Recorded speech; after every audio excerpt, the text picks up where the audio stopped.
What is good, YouTube? This is your boy Aaron. It's Brian. This is the Courtside podcast, and we are back today, and we are reacting to a few things. Some news came out. Bradley Beal to the Clippers. Also, we're going to be reacting to Bleacher report leaving Kobe Bryant out of the top 10, which is absurd. But before we get on to that, I have to acknowledge something. I made a mistake last week. I did something wrong. Okay, what was that? Um,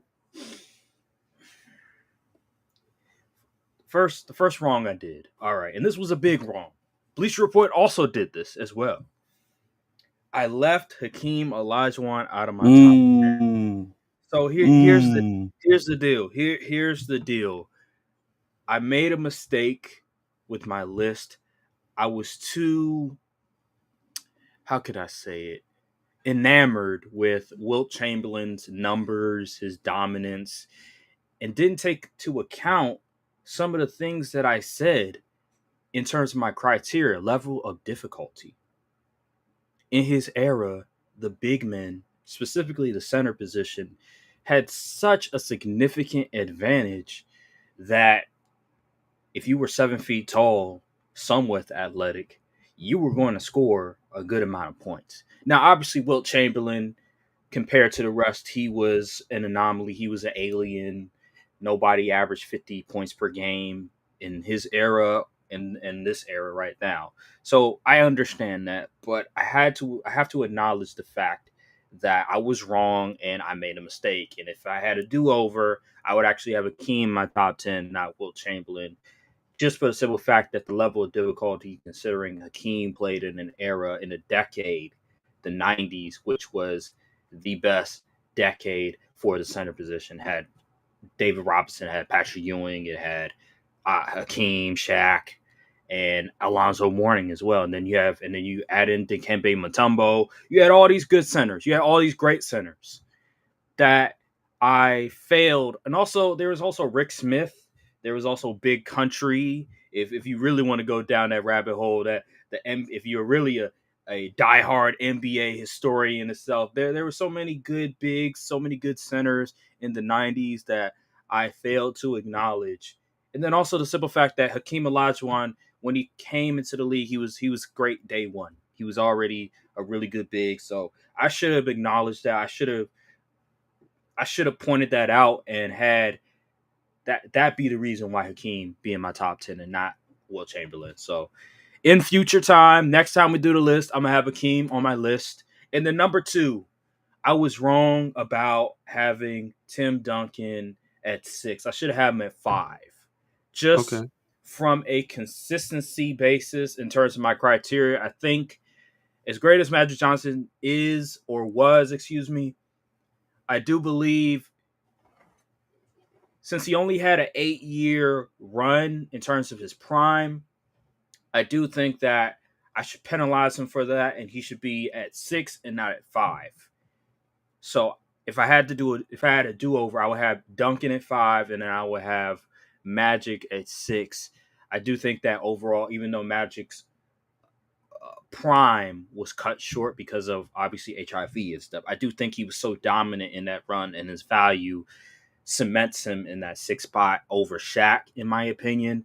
And I do think Larry Bird at 8, I might have him moved up a little bit lower. He might be at 9 or 10 compared to where he is. So there's just a couple things that I felt like I did wrong. Maybe with more time, I'll change some stuff up.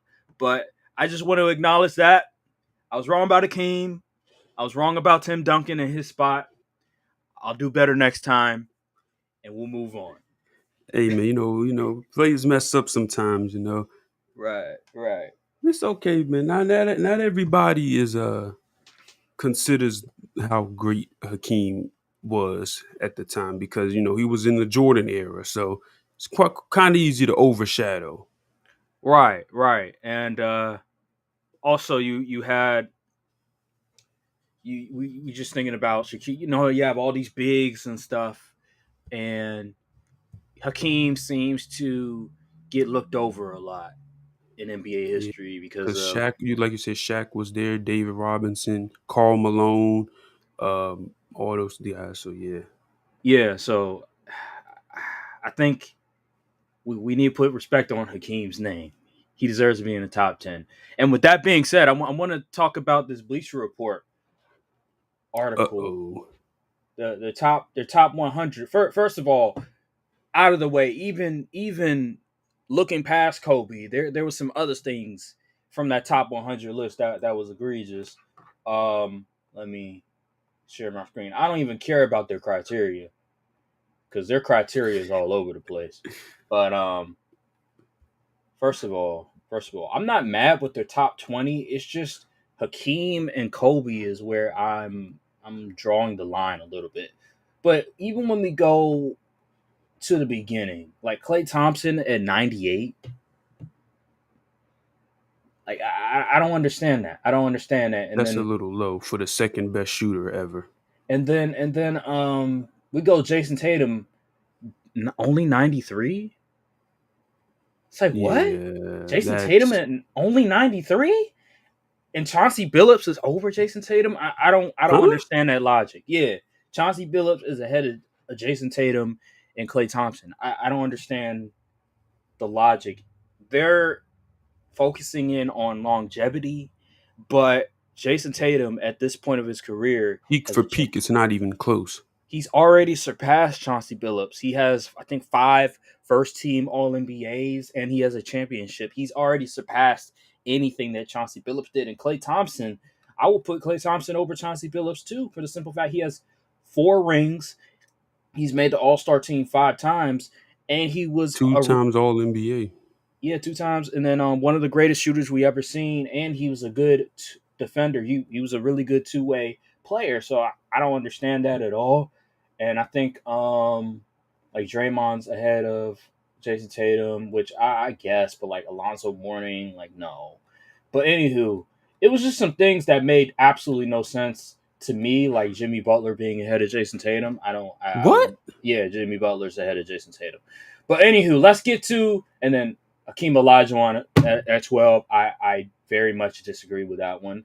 But let's get to the real conversation. Let's get to Kobe at 11.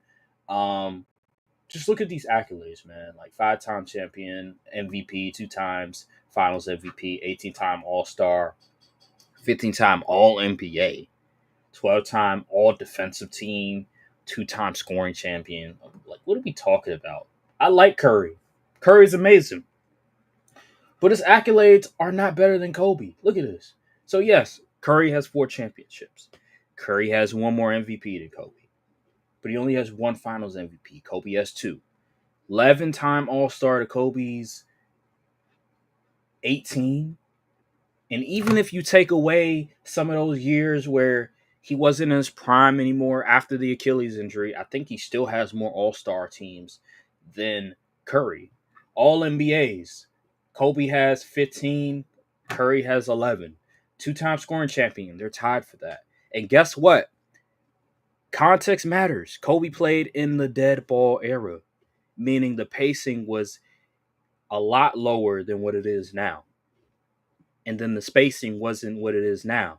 So the level of difficulty, and then once that we don't care, Steals champion, like who cares about Steals champion? Yes, yes, Curry was a more efficient player, obviously the greatest shooter we ever seen. But Kobe, the level of difficulty and the fact that he has way more accolades than Steph Curry, and he was a two-way player, and you still have Kobe ranked lower than Stephen Curry when Stephen Curry had the same problem as Kobe, which is playing alongside another superstar player that was better than him. But you have Curry ahead of Kobe. Make it make sense. With less rings, it makes no sense to me. I don't get it. I don't get it. Brian, please explain me this logic. What is the logic behind it? Because I don't understand it. Listen, I don't even know at this point. I don't know who was the people or what the criteria was, but under any criteria, Curry should not be above Kobe. Only thing Curry does better than Kobe is pass, shoot, and dribble. And Facts. like I don't know. This is crazy to me. I think the Kobe revisionism has gone completely too far on the opposite scale. I mean, dudes was putting. It was a moment in time. I remember we was there. It was people would say it was Jordan, Kobe, and Braun as the top three. Now we putting Kobe out the top 10. We have gone way too far off the rails, You're right. and You're I'm right. not liking it. You're right. I remember. I mean, they've ESPN has done this too, where I think when Kobe was alive, I remember they did their top. It could have been top 100 as well, and I believe they had Kobe outside of their top 10 too. But then after Kobe passed away, they put Kobe in the top 10, and now there was all this positive PR towards Kobe, even though ESPN before he passed away they were not doing all that for Kobe. But regardless, the criteria, it just makes absolutely no sense. If you, I don't all right, like depending on the order you want to have Kobe in the top 10, all right, but not having him in the top 10 makes absolutely no sense considering the amount of accolades. He won 2 rings without Shaq, proving that he wasn't the sidekick that he didn't need Shaq to win. I just don't understand why you wouldn't have Kobe in the top 10. The two-way ability, the level of difficulty in that era. I was watching the 81 point game, and it's it's funny how people don't understand how bad that Kobe team was in 2006, I mean, they had Smush Parker for crying out loud and Kwame Brown. and the shots he was hitting was absurd. There was times where he, there was literally no space for him to operate, and he was still rising up, shooting over whoever it is guarding him, and he was making the shot almost every time. He was getting to the lane. There would be a crowd of guys in the paint, and he would figure out a way to get to the paint and get a layup. It was some of the most absurd shot making I've ever seen. And after I watched that game, I just can't comprehend in my mind why anybody would not have Kobe in their top 10. It just makes no sense. A guy that scored 81 points in an era, in a decade where the spacing was considerably worse than what it is now. Literally, they were playing a zone for half of the game. A zone for half of the game.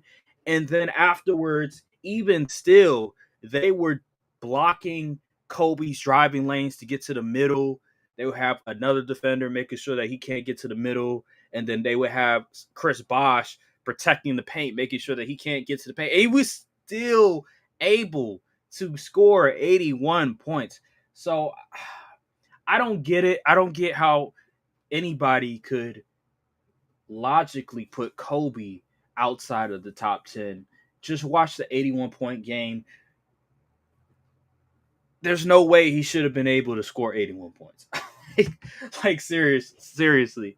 It was one of those games where it just logically made no sense, but he was able to figure it out. And then I saw somebody on Twitter who was comparing Duncan and Kobe, and how Duncan early in his career he was carrying these bad rosters, and when Kobe was actually he used the word mid. He used the word mid, not bad. He used the word mid, which is interesting. They said mid, but they were comparing how okay, Kobe was in a situation where he had to carry a roster, and Duncan was in a situation where he had to carry the roster, and Duncan was winning 50 plus games while Kobe was barely making the playoffs, was struggling to make the playoffs, and that is such a ignorant statement to make because that's not true in terms of the rosters. Because when you look at Duncan's teams early in his career, absolutely he had to carry his team somewhat. I talked about this in our top 10 rankings. I did say that his rosters weren't all that great early on in his career. It wasn't until 2003 where he finally started to get a level of talent that warranted to be labeled a good roster. But when you compare that to Kobe Bryant's roster, No, no, no, no, no, no, no, no, no, no, no, no, no. Kobe Bryant had trash rosters. I'm talking Smush Parker. I'm talking Kwame Brown were starting for the Lakers. Those are guys that, at best, should be like the eighth or seventh man on a roster, at best. And they were starting for that team. They were all these other guys were getting rotational minutes on the Lakers that shouldn't even be getting any minutes. While with Duncan, absolutely yes, the rosters were mid, but he still had David Robinson, who was a quality player. He had guys that were 3-point shooters. And relative to that era, from a 3-point attempts per game, they were good 3-point shooters for that era. So while, yes, they weren't all that talented, they were decent role players. They were veterans. They've been in the league for a minute, and they can shoot 3-point shots. You compare that to Kobe's roster, he had a bunch of scrubs. He had a bunch of guys that shouldn't have getting any minutes.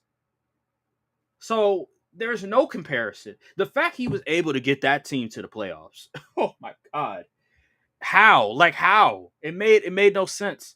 I was watching the 81-point game. Kwame Brown was garbage. Oh my god, bro!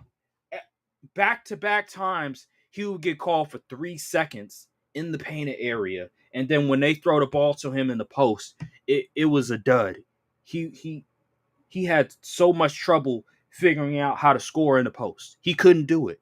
There were so many times where he would make a mistake. He would turn the ball over. He would stumble as he's trying to make a move. It's no comparison. It is no comparison. I don't want to hear, oh, Kobe had That mid Stephen A. rosters. Smith clip exists for a reason about Exactly. Kwame Brown. I don't Yeah. I don't want to hear I don't want to hear any comparison between Duncan's roster, Kobe's roster. Kobe's roster was by far one of the worst rosters I've ever seen for a star player to carry a team to the NBA playoffs, especially in the Western Conference, because the Western Conference was competitive back then, and it still is now. So there's no comparison. I don't want to hear that. But to sum it all up, I just don't understand why Kobe isn't in the top 10. I really don't. If you put Duncan in that 2006 Lakers roster, I guarantee you he would also struggle. I know I'm going a hypothetical game, but damn it, look at that roster and tell me Duncan would have that team winning 50 plus games. I don't see it. Probably not. I don't see it. Because what point guard is going to throw him the ball effectively enough? Is going to make his life easier. Yeah, maybe defensively, because Duncan was a great defender, they'll be a lot better. But who's going to play make on that team? They don't have any playmakers on that team. The shooting was, you know what I mean? So it's just absurd, man. I don't want to talk too much about this, but yeah, man, that's all I really wanted to say on that matter. I just think Bleacher Report is out of their mind for what they're doing to Kobe. And there was also on Twitter, I think there was also something where Bleacher Report voted Kobe as the best player of the 2000s. So how is he the best player of the 2000s but not in the top 10? This has to be rage bait It or has it has to engagement be. farming It has to because be. it is no way. I see. That's why that's the worst part. Nowadays, it's hard to tell when these people make lists and stuff if they're rage baiting or they genuinely believe what they're putting out there. And Bleacher Report posted an article why they have Kobe out of the top. I'm gonna be honest, I don't give a damn. If you wanna if you want like a deep breakdown, Legend of Winning, he posted on his channel talking about it as well. So if you want a deep breakdown on that, then you can check out his channel. But we're gonna move on. I don't want to talk too much. Let's see here. All right. So, oh yeah. So let's talk about some of the news that's happening currently. Bradley Beal to the Clippers.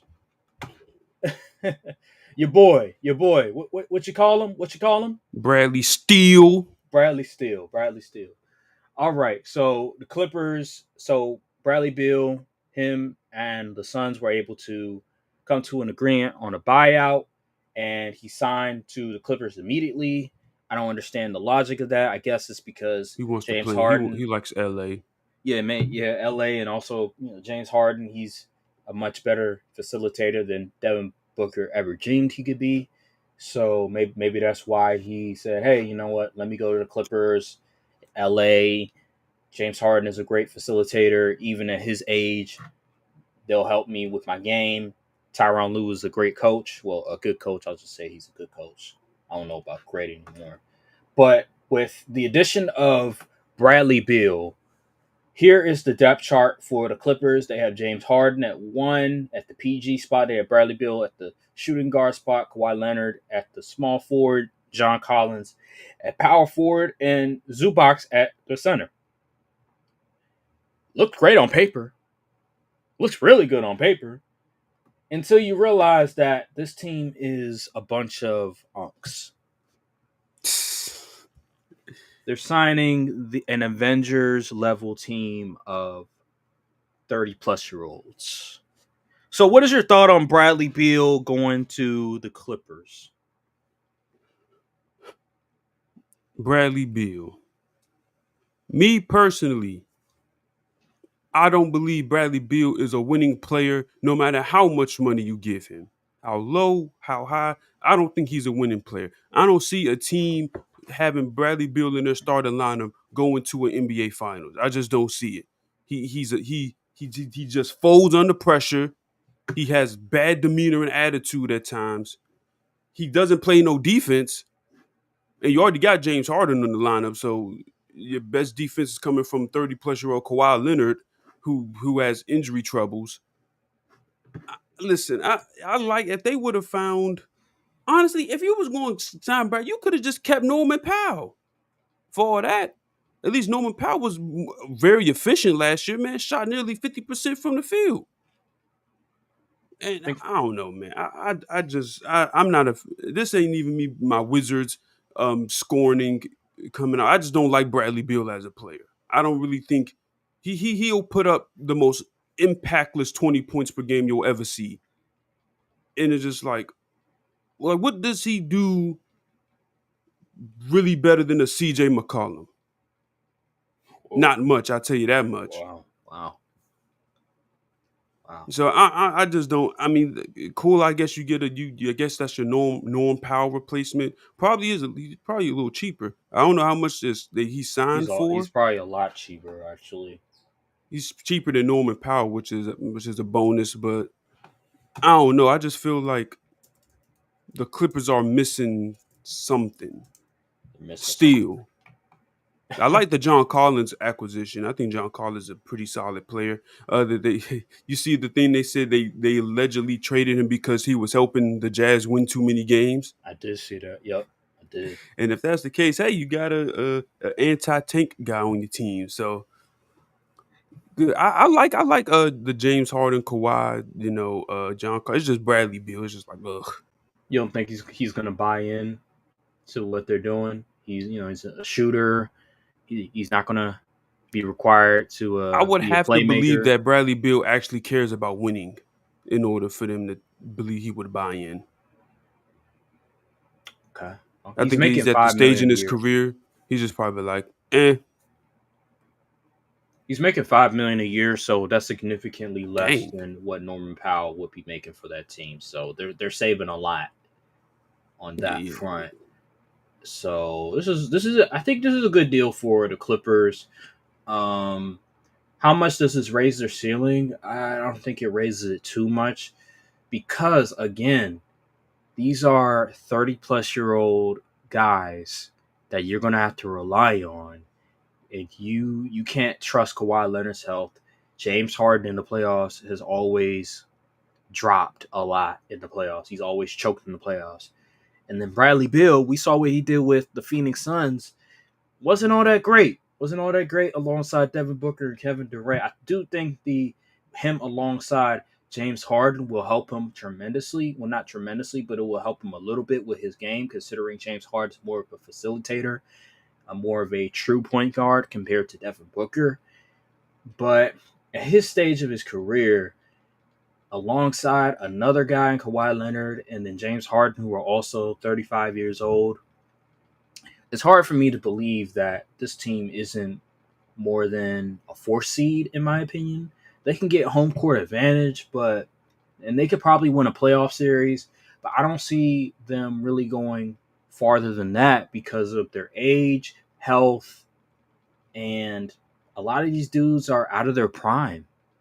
James Harden's out of his prime. Kawhi Leonard's out of his prime. Bradley Beal is out of his prime. It just seems like the Clippers are in a panic mode. They're just trying to sell tickets and they're just trying to milk this Kawhi Leonard experiment, this situation for as many years as possible at this point. I just think they're just throwing shit on the wall and expecting, I don't know, something to work. I don't see this working. I don't see any difference from the Paul George Kawhi Leonard duo, and then you bring in Russell Westbrook. That duo didn't work. You got James Harden now. That it looked cool for a little bit. It looked cool, and then they played the Nuggets, and Game 7 happened, and James Harden choked yet again. So it looks good on paper. I will admit, it looks good on paper, but we all know with Kawhi Leonard's health and then James Harden's age, when we get into the postseason, if they're a fourth seed and they whoever is the fifth seed, if it's the Nuggets, if it's whoever it is that's very competitive, chances are they'll probably lose, or even if they win, they'll lose in the next round. So that's just my thoughts on the situation. I just Second round exit ceiling. that's my thoughts on the situation. They'll win a good amount of games, but championship aspirations, I don't see it from this team. I No, think that they're entirely too old. I think defensively as well, we need to talk about their defense. I'm not too like I like Chris Dunn. Don't get me wrong. Chris Dunn is a good guard defender. He is actually a good guard defender. And Derrick Jones, he's shown to be able, especially in Dallas that one year when they made the NBA Finals, he's shown a level of defensive capability. Obviously, Kawhi Leonard, when he's healthy, he can still defend on a high level, not to the level he was in his prime, but he can still defend when he's healthy. And Zubac, he's a decent interior defender, but I wouldn't want him on the switch all the time.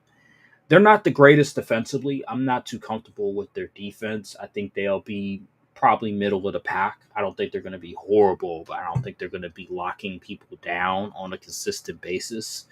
So, and then you have Brook Lopez coming off the bench. He's up there in age, which I guess as a backup big, that's okay, but he's still up there in age. Not all that athletic. Yeah, he can stretch the floor, but you get him on a switch, he's pretty much cooked food. Yeah, Bogdanovich, he's okay, I guess, but yeah, this seems like a second round team to me. Second round, and that's pretty much their ceiling. Yeah. Yeah, that's pretty much their ceiling for me. Um, Anywho, let's move on. Let's move on. I want to talk about the decades, NBA decades. So I was a bit wrong in when I think it may have been last week or the week prior where I was talking about eras. I was talking about how the 2000s era was the toughest era. I meant to say decade because when you look at eras, it's not necessarily like okay, the past 10 years, like 2000s is an era, 2010s is an era. No, that it's completely different. I meant to say decade. 2000s decade was probably the hardest to score in, mainly because of the lack of spacing and the rule changes and stuff like that. So I want to pose this question because I've been watching a lot of basketball, a lot of old basketball from the 2000s, 2010s, and I was wondering, in your opinion, what is the best decade in NBA history? Uh, this is going to sound bites. I mean, you could look and see how young I am. I'm gonna say I'm gonna say 2010s because that was the era. It started to trend off towards like we get to 2020, started to get a little shaky, but in that prime window from 2010 to about 2018, that is elite basketball right there. It was so many stars, so many moments from that era. It was just insane. I wish I could go back and relive those experiences for the first time because compared to the game nowadays, I ain't know how good we had it. Hmm. And that's not to say the game now is unwatchable or god awful. It just doesn't. It can't hold a flame to what we saw in growing up in school and stuff. And that's not even nostalgia talking. It's literally real evidence. You can look at the viewership. You can look at all kind of stuff to support the claim. But the 2010s was the best era. Yes, I know it was dominated by LeBron and the Warriors for most of the time, but I'm not going to pretend like there weren't other superstars or other teams that actually had good moments like obviously the Spurs the Mavs was 2010, right? Yeah, the Mavs was 2010. The Mavs was 11. 2011. Yeah, Yeah, 2011. 2011 season.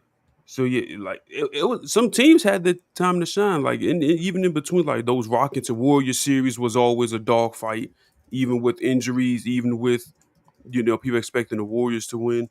The Cavs had some good series with that Cavs and Celtics series. I believe was 2017, 2018. They took them to 7. Yeah, yeah, yeah. 2018. Yeah, like Yeah. that was a great series. The LeBronto stuff, like it was a very good era of NBA basketball. I say 2000s because one, I was allowed to experience it, and two, I feel like while it was dominated by two teams mostly, it was still very competitive.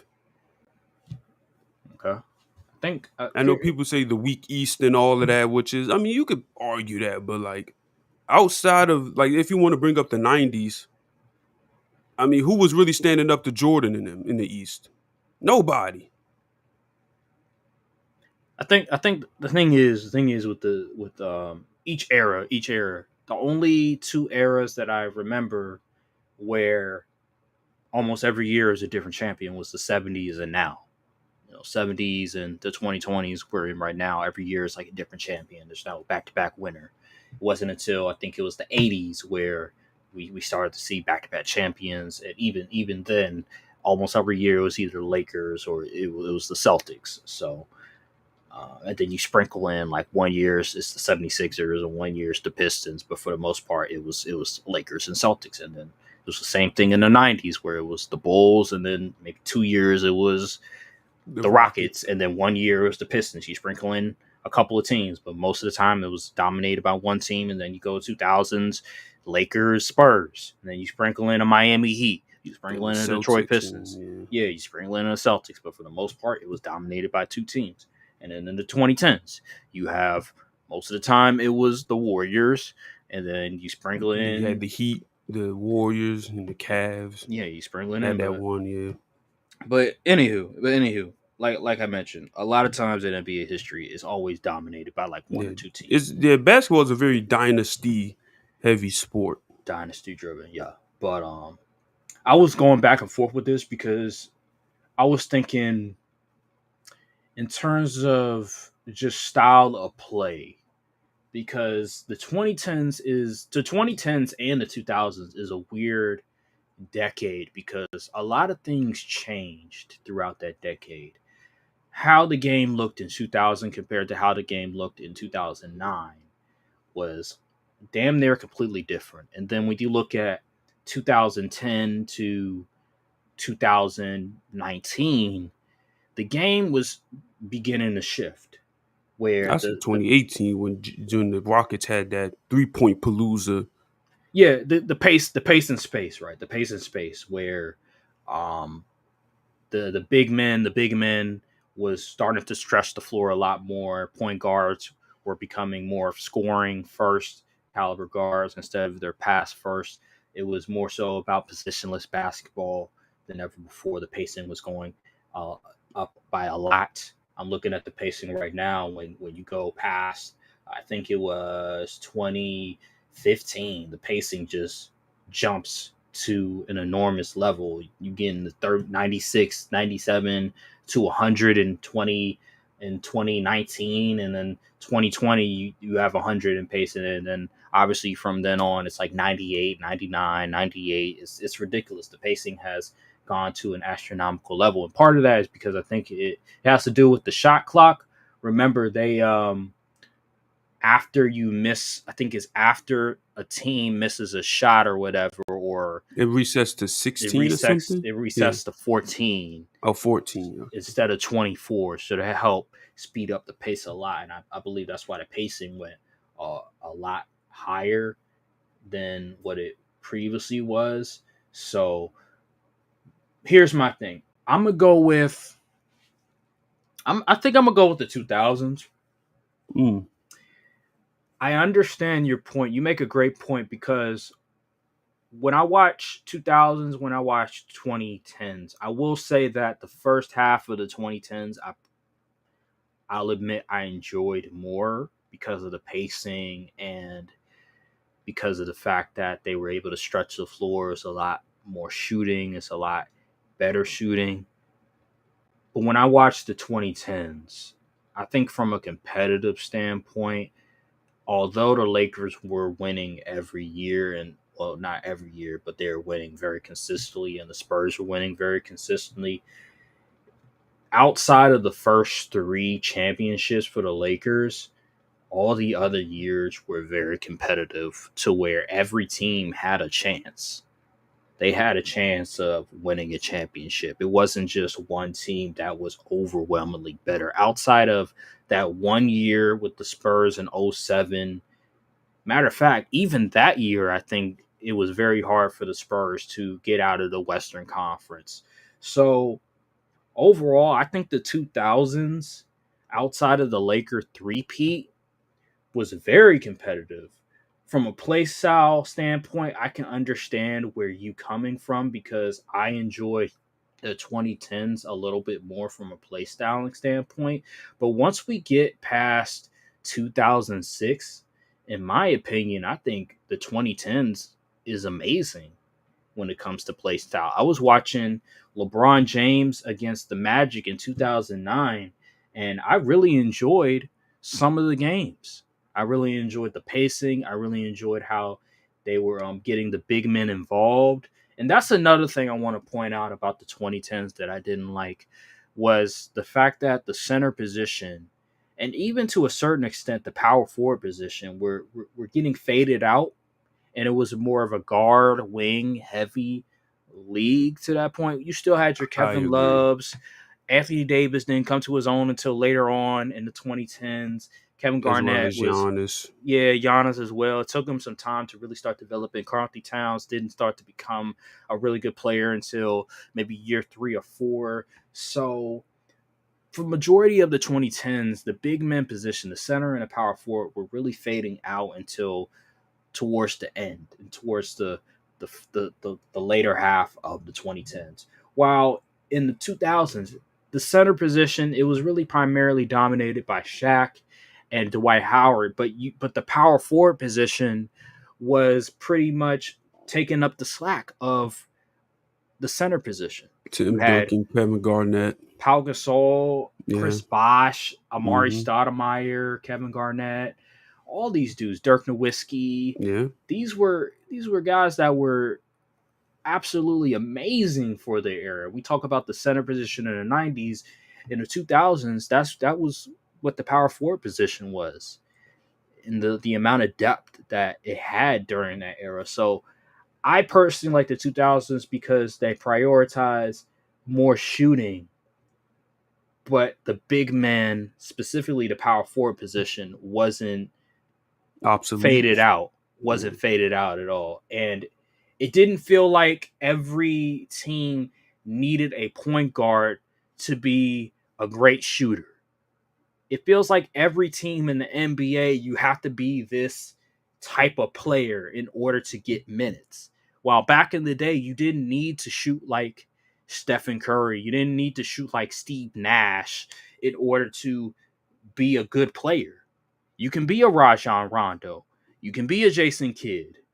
You can be those type of players where you're not a good 3-point shooter, but you can still be a winning player and still be an all NBA caliber player. That's why I think the 2000s, in my opinion, is the best decade because it didn't require you to be only one type of player in order to play in that decade. Wow. Once we get into the 2010s, once now we're in the 2020s, you have to be this type of player in order to fit in the NBA as a guard. And if you're not, then chances are you're not going to make the league, or you're going to have to be really, really good at scoring the basketball and facilitating the basketball if you want to be getting any minutes in the NBA. So that's where I'm at it. No, I actually agree with your point with the whole big men is was being big men play was being more emphasized in that era, which I do miss. Like the skill level for the bigs back then it way better than what bigs are doing nowadays as far as traditional big men like post moves and having a hook shot. Like I don't think what big in this league has a consistent hook shot really. And then I think also Dwight Howard has gone under the radar. He's been consistently underrated for the past couple of years. Remember the top 75, Hmm. and I think now with him going on podcast, have being in the news for the wrong reasons, I feel Dwight was like a monster. people don't understand how good of a player he was because when I'm watching the 2009 playoffs against the Cavs, Dwight Howard had probably one of the best face-up games of all time. I'm being dead serious. When he would face up, which is not putting his back to the basket, literally facing up, he was so good at getting around his defender because he was faster than almost Yeah, every center that he was. Matter of fact, he was faster than every center he was going up against, super and athletic. he was super athletic and he was strong for his size. So, and without shoes, Dwight Howard is six He's nine. like 6'9", yeah, Yeah, without shoes. So he was doing that against and bigs he that was a were dominant defensive presence. That paint was his. absolutely, absolutely. So Dwight Howard was so underrated for his time. I feel like people need to appreciate him more for what he did in his era, despite the fact that there Especially since wasn't a his whole team lot of knocked off bigs. LeBron. Yeah, yeah, for sure.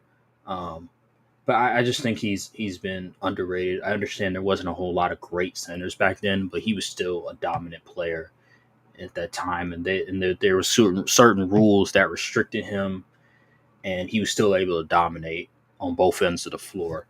But regardless, I don't want to disrespect this decade of 2020s because there's a lot of amazing Yeah, there's a lot of centers, good players. Yeah, and I think a lot of them are exceptionally skilled.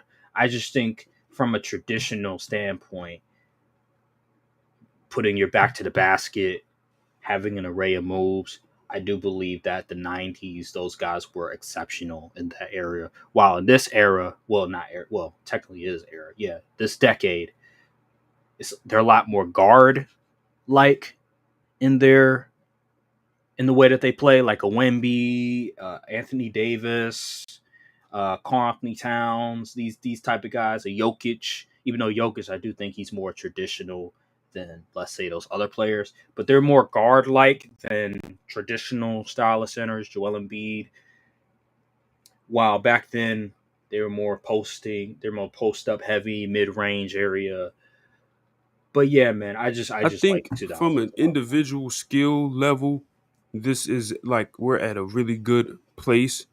But I think from a team basketball standpoint is where things get a little murky Yeah, because I feel like back in those days, the team would run a system based on like the coaching style and how we're just gonna try to use maximize the best out of these players as an individual, but make it fit within the system. Nowadays, it feels like the system is whoever the star player is, and everybody else has to just adapt around that.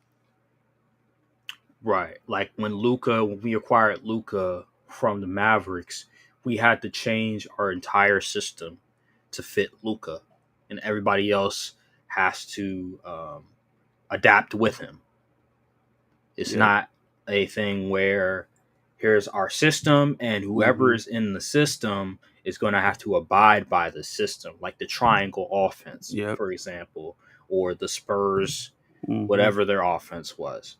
So I can understand where you come from. That makes definitely makes a lot of sense in that scenario. But yeah, that's just where I'm at with it. That's where I'm at with it. I have the 2000s, you have the 2010s. I'm not mad at it. I think from a competitive standpoint, I also like the 2000s more, but I also understand where you're coming from the 2010s. Both eras had a point in time where one team was dominating for a stretch, like with the Warriors, and then you have the Lakers, and then you have the Spurs for like a year or two.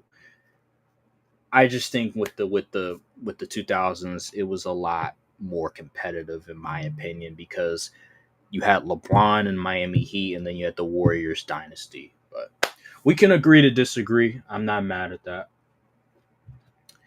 Speaking of something else, I also want to ask you this question because after watching Kobe's 81 point game and seeing how he was able to score his points and how difficult it was, and then the fact that the pacing wasn't nearly as fast as it is now, do you think there will be another player that scores 81 points in a game or even more than 81 points?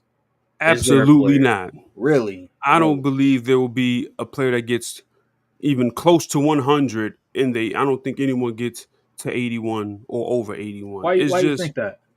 because I feel like the way the game is nowadays, and you got to remember we're in the social media era, so none of them players on the court wants to be any part of the team that lets somebody drop 81 points on them. They would be a meme for all of eternity. And we already know we imagine we get on Jalen Rose about it to this day. We was social media wasn't even real big back in them days. Imagine if millions and millions of more people who didn't even watch the game just see someone 81 points and just immediately point to you as the culprit as to why that person got 81 points. And I just feel like you saw what the Celtics were doing when Book had 70, was Yeah. trying to get 70. They wasn't having it. They was triple teaming them. They was like, we will let anyone else score but you. I don't see anybody getting close to 100 or even getting 81 in this day and age. I feel like the skill level is there. They would have to shoot a ridiculous amount of threes. Cause soon as they touch that ball, try to go anywhere in between the arc, below the arc, they getting doubled. They just not having it.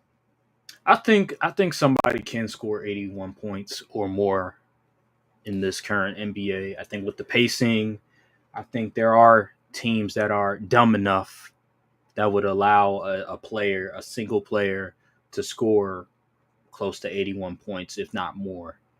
We saw I it. don't We saw it in know. 2024. A player score 73 points, and I think this year it's a possibility that somebody could score 81 points. I'm so serious. Well, considering all the injuries, it Yeah, might be. I think there is a player that could score close to 81, if not more, and I think it could happen this year. That's interesting. I I, mean, I think I think it could happen this year, and I think it's going to be Luca. really? Yeah. If everything I'm being told is true, and that he will come into shape like he is now, I think Luca can be that guy.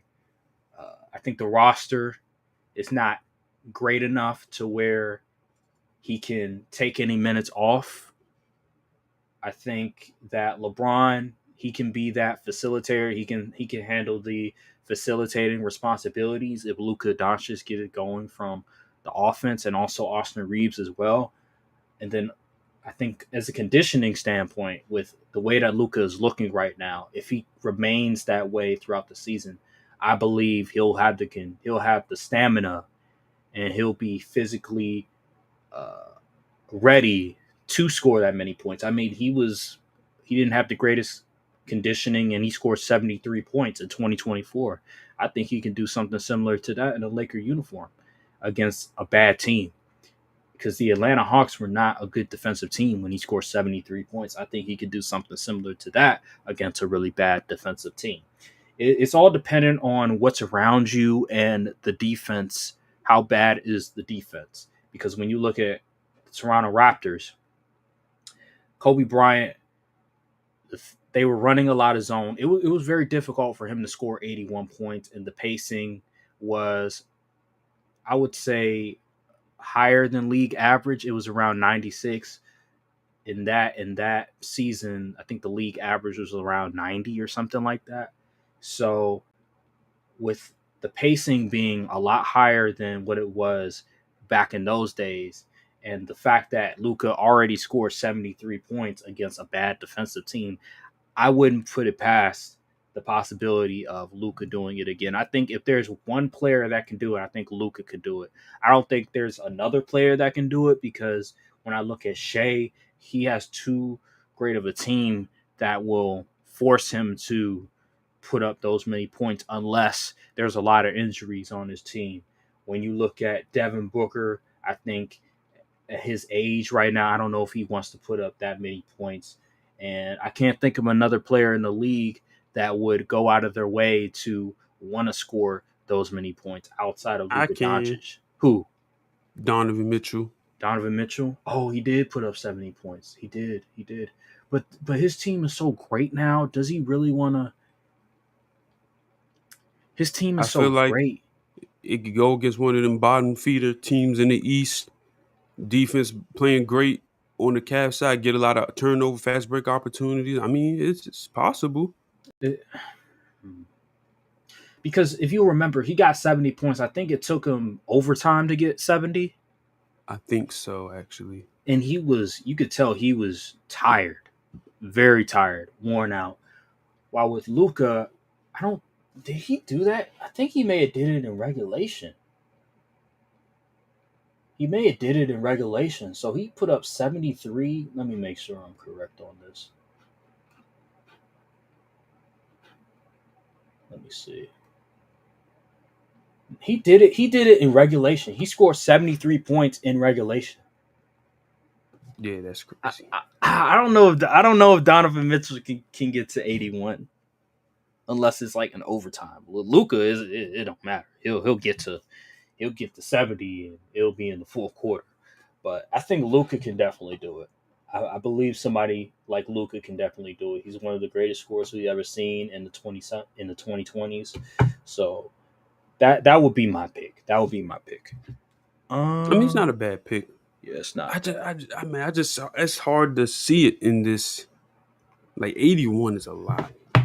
It is, but we've seen players drop 60, 70 That is true. in the past 10 years. I think it's But possible. I feel like once they get to a certain number, the pride will kick in. And like, okay, we're not allowing this.